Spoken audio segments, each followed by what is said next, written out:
I am Vjadams, TV host, radio personality, fashion entrepreneur, actor in the making. That I do music as well, both in capacity as executive production as rap as well. That I'm a humanitarian. I love to do charity work as well on the low. I'm not into posting on social media when you do charity per se, you know. And I'm just a guy trying to fulfill my potential as a human being, because no matter how long you live as a human being on earth, you have longer time to spend in the grave.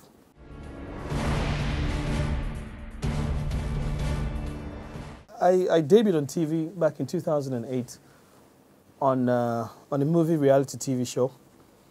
That was a startup point for me to, first of all, to experience light camera action. It was the first time. Before then, I did a bit of modeling. Even after the show, I mean, I wouldn't say I got famous just yet. I think in terms of being aware of who I was at the time, it was until 2012 that I became aware of who God has made me become in terms of popularity and stuff. From the next movie star, the producers of the show had a TV platform they were trying to start, which was called Excite on TV at the time, where they made me the lead presenter for that platform. And from there, I moved in 2010 to Consolidated Media Associates, the producers of Sound City, Spice TV, you know, many other TV platforms. I think the rest, they say, is history.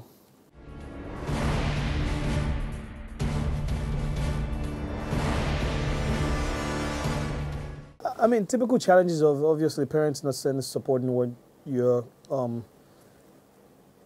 the drive and the passion you have for what you do. They can't understand it, and I can't blame the parents that don't understand it, because they just want the best for you. And what they understand by the best is best practice, which is what they're used to. Oh, go to school, get a degree, get a job. And I could remember my neighbor, which was about 6, 7 years older than my firstborn, my older brother. When my older brother was leaving university, they both met at a job interview.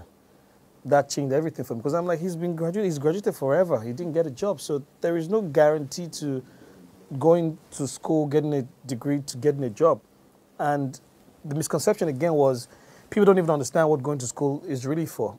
Beyond the degree is for you to understand how to communicate with people, how to go through life generally, is what school should do beyond the degree. So, I mean, bottom line, obviously parents were not happy. Obviously there was many times that I was broke. And I was okay. I wouldn't say I was okay being broke, but I wasn't pressured for being broke, because I could see the future. I could tell things would get better. But you know, the circumstances surrounding me, parents are like, after all, look at you, there's no money, what are you doing? You know, all that type of thing, which I could understand. As a parent, you want the best for your kid. You don't want them to waste their life. So all those times was the trying times of my career as a TV host and venturing into entertainment. But things obviously picked up in due time.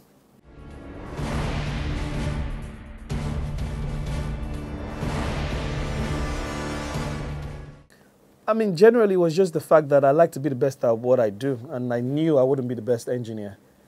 And I wasn't just going to try and be an engineer because someone told me to be an engineer. You know, it was just, that was bottom line it. I like to be number one. I'm not trying to do this to be number two.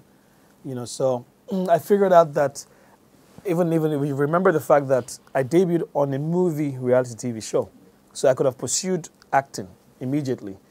But I stepped back a little bit, and I pursued television, where I did BBC certified broadcasting training back in 2008. So I pursued TV to be number one.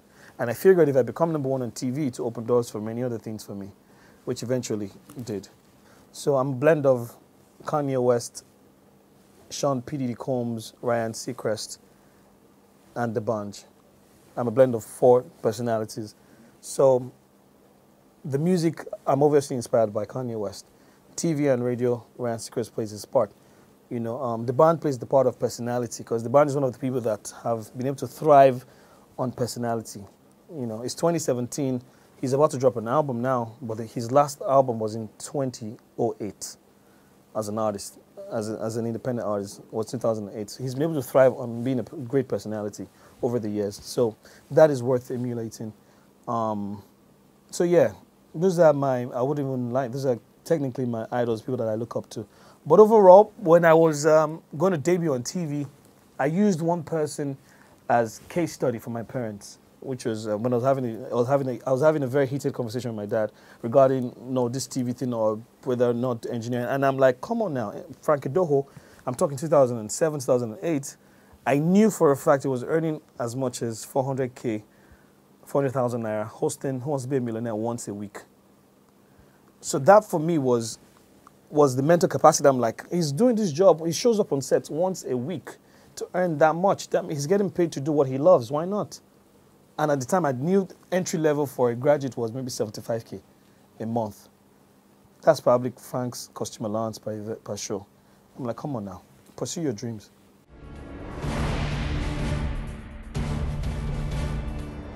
I don't get soaked up in anything that is supposedly called achievement. I'm quick to move on from things. I'm on to the next. I'm on to the next thing. I'm moving forward. I'm focused. I know where I'm headed to. So I'm not trying to bask in the euphoria of anything exciting. Oh, you just won an award. Oh, my God, your first award or whatever. Nah. Oh, my God, you're on TV. Oh, you're interviewing Maurice Chestnut or Danny Glover or any of those things. Oh, you're hanging out with Wale. It don't mean nothing to me. I wouldn't even lie. It's because it's a job. I'm trying to do my job. I'm trying to focus and move forward. So honestly, none of those things excite me per se.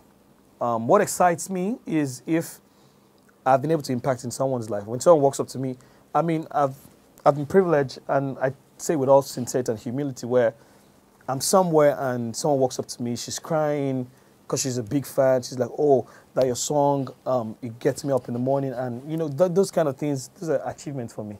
I've been able to impact in her life. Or I'm seeing a tweet from a kid, a 12-year-old kid who said, oh, my mom never allowed me to listen to music until she heard your song, Alafia. Now she's going to buy me a guitar. That's an achievement for me. So any of the awards, I wouldn't, no disrespect, but it doesn't really change anything. It's great to be appreciated with them, but personally, I'd look past it immediately. I wouldn't even like. Trust me, I've won, in my TV career that has spanned, say, 7 years now, I've won a couple of awards. I've never been able to receive them in person, sadly. For some reason, I'm on another set somewhere when the award show is going on. And it's no disrespect, it's just the fact that I'm just about the work. I'm more about getting the job done than the hype that comes with it.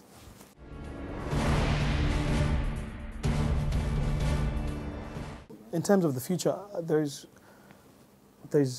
too much that is even happening to me right now. There's too much that I honestly want to do. There are projects that I've penned down since 2010 that I've not been able to achieve, that I constantly revisit. And I'm hoping over time I will revisit them. I have a project that's supposed to drop. It's been ready, but then again, I'm listening to the songs and I'm like, I think the songs are too old because I recorded them a long time ago, like 2015. I haven't got into the studio in about a year now. So I have a project out of Perception, scheduled to drop pretty soon. I think it's going to be great. I think it's going to be beautiful. Beyond that, I have more merchandising coming out for my fashion labels. I have my own shows that will be debuting soon as well. I mean, I'm just constantly working, honestly. There's always something great to look forward to for me.